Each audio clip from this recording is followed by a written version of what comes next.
Early morning, brother, wake up. Getting dough on the list before I bake up. Herbalist, green bean. Coucou mes gippies, bonjour, j'espère que vous allez bien. Aujourd'hui on se retrouve pour un crash test. Et aujourd'hui on teste la Silisponge. Qu'est-ce que la Silisponge? Je pense que vous avez vu ça un peu partout en ce moment, même beaucoup partout. Sur Instagram, sur YouTube, etc. C'est l'éponge en silicone. Alors que j'ai commandé moi chez Molly et Cosmétiques. Et la voici. Donc vous allez me dire qu'est-ce que c'est Asma? Ben voilà, c'est une éponge en silicone. Alors, quelle est l'histoire de cette éponge en silicone? Donc l'histoire de l'éponge en silicone, c'est qu'en fait cette éponge voudrait que l'on utilise beaucoup moins de produits et beaucoup moins de fond de teint, voilà, elle soit plus hygiénique que nos pinceaux et nos éponges, et puis qu'elle applique beaucoup mieux apparemment le fond de teint. Aujourd'hui on va tester ça. Donc moi j'en ai commandé, donc il y avait un duo en fait, un lot de deux. Je crois que j'ai acheté ça donc sur le site Molly Cosmétiques, et je crois que j'ai acheté ça ça m'a coûté donc 9 $, je crois, ou 10 $, un truc comme ça.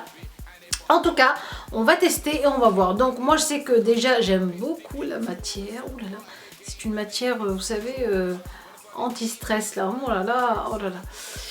Ça fait du bien, ça fait du bien, ça fait du bien. On dirait de la gomme. Vous savez, on dirait en fait c'est exactement la même chose que ce qu'on met, vous savez, les coussinets qu'on met en silicone dans les chaussures pour pas que nos pieds frottent sur la chaussure. En tout cas, on va tester ça. Et aujourd'hui, on va faire un combat. Le Beauty Blender vs la Silisponge. Et on va voir donc ce que ça va donner. Alors vous voyez que j'ai maquillé que mes yeux et pas mon visage.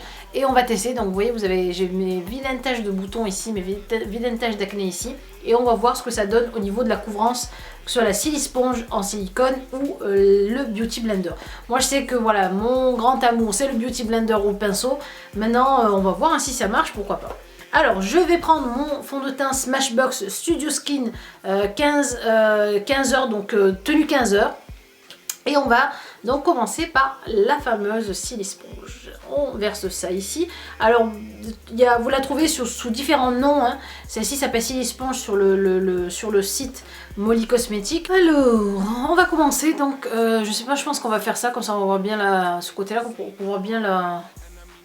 Oups. Alors déjà, c'est hyper doux. Et ça a l'air déjà... Il est bien appliqué le fond de teint, je vais regarder de près quand même. Ah oui non, en fait ça donne pas du tout le même rendu. Alors en fait le truc qui fait que ça utilise beaucoup moins de produits, c'est qu'en fait ça glisse sur la peau.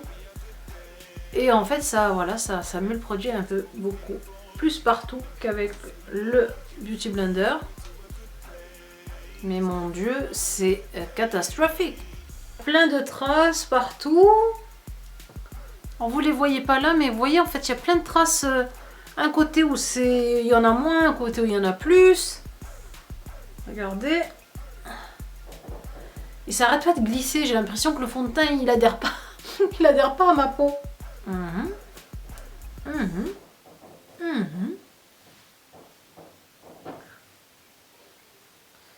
Ouais. Alors franchement, déjà là, non. Première impression, je suis pas hyper fan. Je pose mon fond de teint sur mon Beauty Blender et là on va voir toute la différence.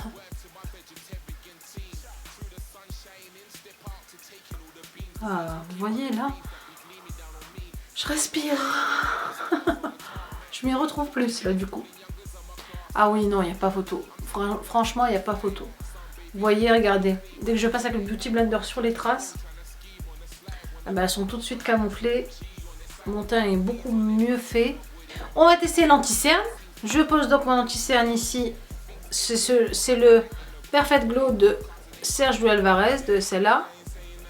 Et là, je pense qu'on va bien voir la différence entre la pose avec la Silisponge, l'éponge en silicone et avec le Beauty Blender. Donc, je reprends mon éponge donc, de l'autre côté. Et je vais essayer de le poser comme je le fais d'habitude. Ah non, oh là là, mon dieu, c'est... Ah non. Ça va, ça vient, ça se met pas comme je veux. Oh non. Bon, d'accord. Et avec mon Beauty Blender, j'ai l'impression que la matière, on la contrôle mieux avec le Beauty Blender qu'avec la Silisponge. Alors, du coup, je termine ça avec le Beauty Blender.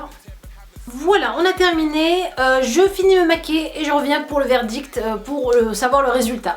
Voilà, et le verdict final, bah pour moi, la Silisponge, c'est un gros flop. Moi j'étais super contente, je me suis dit ça y est, on a trouvé le produit miraculeux pour poser le fond de teint, voilà, sans se casser la tête, en utilisant beaucoup moins de fond de teint, faire des économies de fond de teint. Ah ben non, pas du tout. Et donc du coup voilà, 2 Silisponges achetées pour rien. Bah voilà, écoutez, moi je vous la déconseille très fortement. Si vous êtes tenté, vous voyez que voilà, il y a des youtubeuses qui l'utilisent bien et que ça vous tente, franchement moi je vous conseillerais de ne pas l'acheter. Voilà, en fait à chaque fois qu'on pose le fond de teint, ça fait des traces, c'est pas uniforme.